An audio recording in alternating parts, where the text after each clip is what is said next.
মিশো থেকে কয়েকটা home decor items আর টুকিটাকি কিচেনের আইটেমস আনিয়েছি, চলো দেখাই। আচ্ছা, এইগুলো দেখে তোমাদের কি মনে হচ্ছে? সো এটা হলো ফ্রিজ ম্যাগনেট প্লাস ক্লিপ। তোমরা এটা এক একটা এরকম করে লাগিয়ে রাখতে পারো ফ্রিজে বা যে কোনো মেটাল সারফেসের ওপর as a decorative piece use করতে পারো। ব্যাপারটা কিন্তু খুবই ইউনিক আর এটা দুটোর সেট পেয়ে যাবে। ও নেক্সট আমি নিয়েছি এই সুন্দর কফি মাগটা। এটা তো খুব বেসিক নর্মাল লাগছে, right? But look at it, এতটা মিষ্টি আর কিউট কনসেপ্টটা আমি না নিয়ে থাকতে পারলাম না। আর এটা দেখতেও কিন্তু ভীষণ অ্যাস্থেটিক। আরও দুটো কফি মাগ, কি সুন্দর দেখো, পুরো হার্ড শেপে দুটোর সেট পেয়ে যাবে। এটা সারফেসটা কিন্তু প্লেন না, টেক্সচার করা। এগুলো কিন্তু দেখতে খুবই ইন্টারেস্টিং করে, আর এটার কালারটা আমার খুব পছন্দ হয়েছে। এগুলো জাস্ট র্যান্ডম রেখে দাও কিচেনে, না দেখতে এমনি সুন্দর লাগবে। তারপরে আমার কাছে আছে এই সুন্দর ভাসটা, ফ্লাওয়ার ভাস।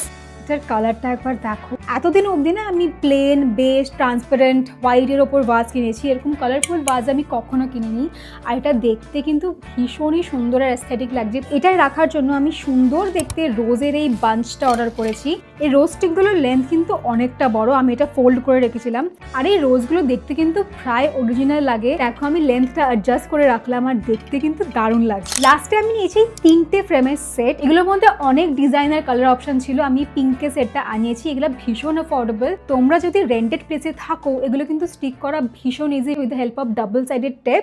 এই দেখো 3টের সেট আমি এরকম ভাবে লাগিয়েছি। এগুলো কিন্তু ওয়ালে ড্রিল করা না, এগুলো স্টিক করা। আর আমার এগুলো এত পছন্দ হয়েছে, আমি আরো দুটো ডিফারেন্ট কালারের সেট আনিয়েছি।